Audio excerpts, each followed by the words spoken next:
Good morning, children. This is Priyadharsani for you to take the NCERT Class 7 English. The first unit, prose, 3 questions. Here I am with the online PDF format of the textbook. You can also make use of the PDF. Kindly download it from the net. Now let me start the lesson with the first reading of the lesson. 3 questions.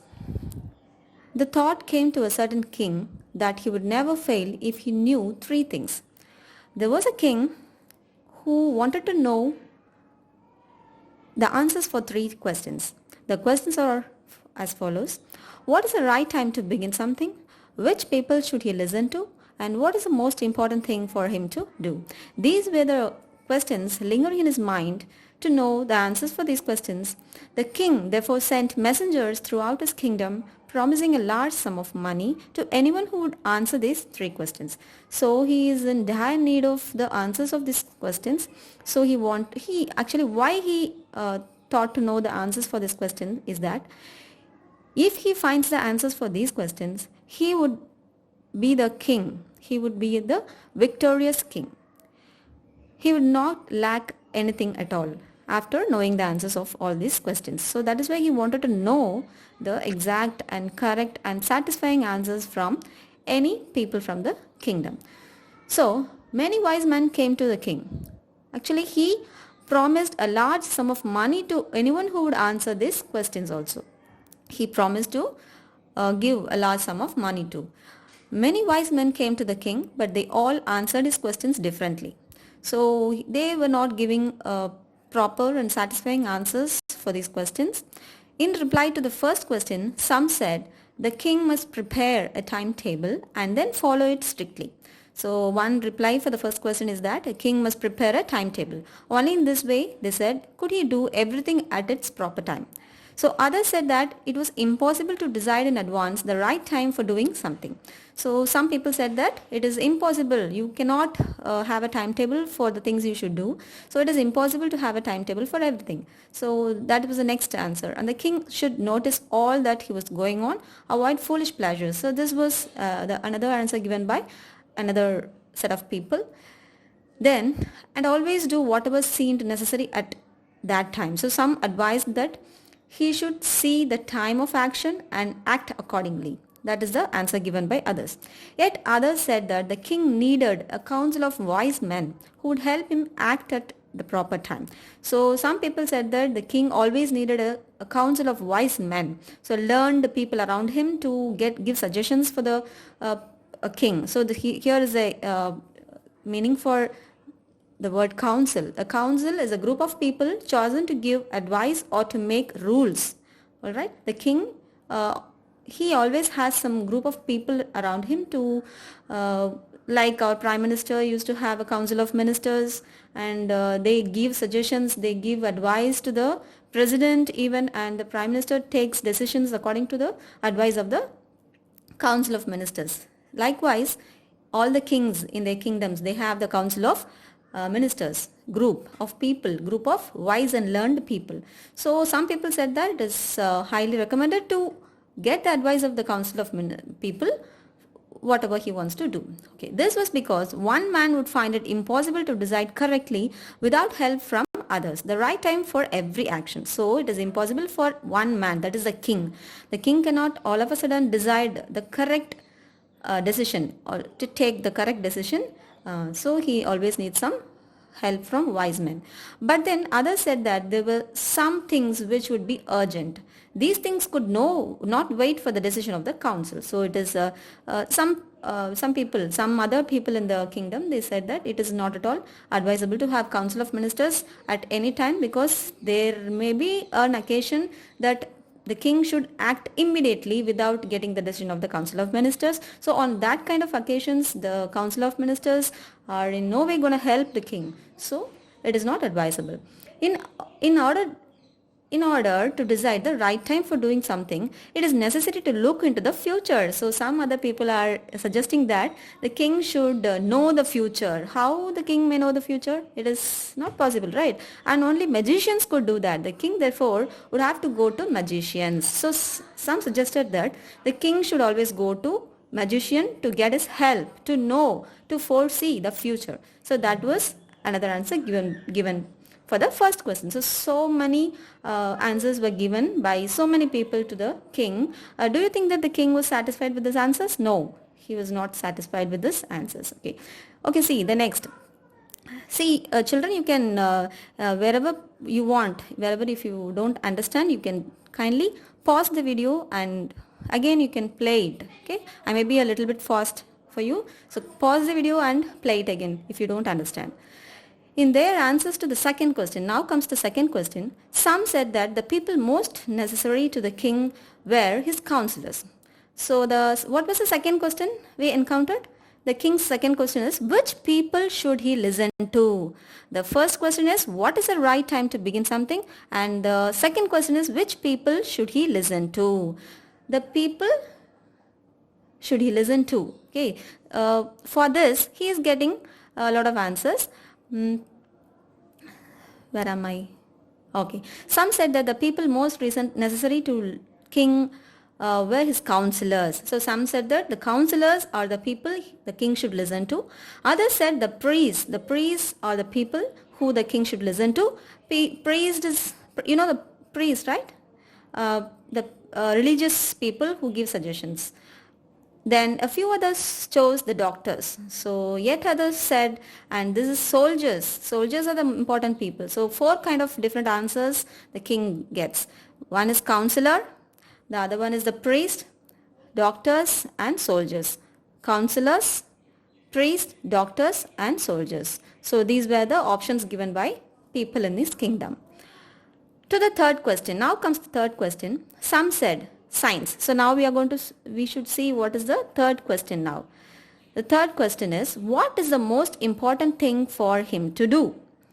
So what is the most important thing for the king to do? To the third question, some said science. So the important thing for the king to do is to do the science. And other chose fighting. Some gave the answer such as fighting, and yet others said religious worship. This is what the king is supposed to do. Fighting is what the king is supposed to do, and science experiments or something related to science is what the king is supposed to do. These kind of answers the king got. As the answers to these questions, the answers were so different. The king was not satisfied and gave no reward. As promised, the king did not give any reward because the answers were not satisfying for him. Instead, he desired to seek the advice of a certain hermit. Who is a hermit? A person who lives alone and leads a simple life.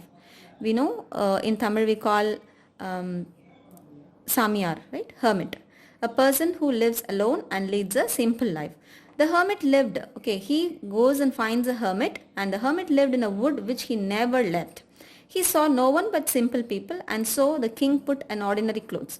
So the hermit used to see only the simple people. He doesn't wish to see king, queen, ministers, this kind of posh people. So the hermit used to visit only simple people, whoever comes to him. So the king also wore an ordinary cloth.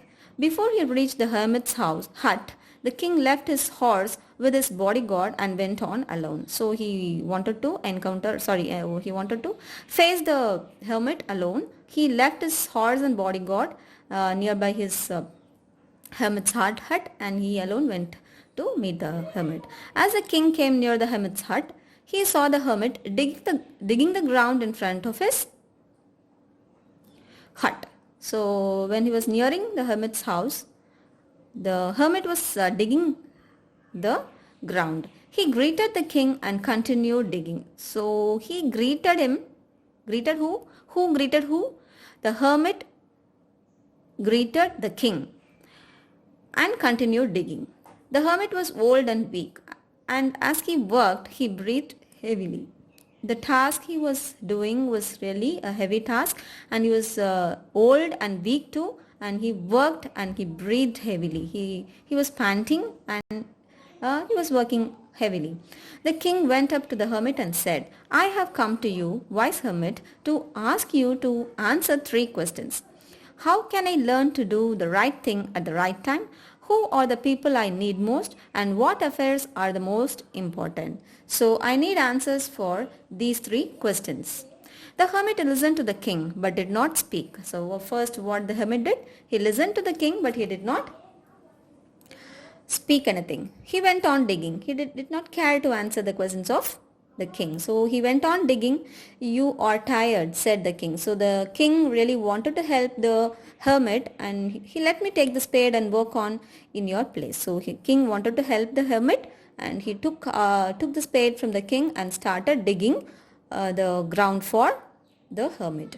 Thanks, said the hermit, giving the king his spade. Then he sat down on the ground. So this is a picture of the hermit and the king standing over here. You can see a small hut and woods. Woods means forest. Woods means trees. So here we have the hermit here. He's having a kind of spade in his hand. He's digging the ground, and king comes and helps the hermit. When king asked these 3 questions to the hermit did not answer anything at the beginning. He was continuing his work without answering anything. So now the king helped the hermit digging the ground. When the king had dug 2 beds, he stopped and repeated his question. So he was tired and he wanted to know the answer for these questions he posed earlier.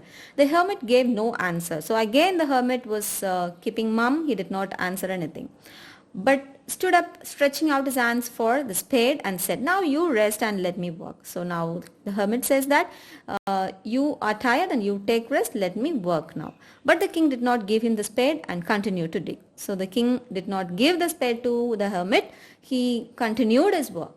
1 hour passed, and then another.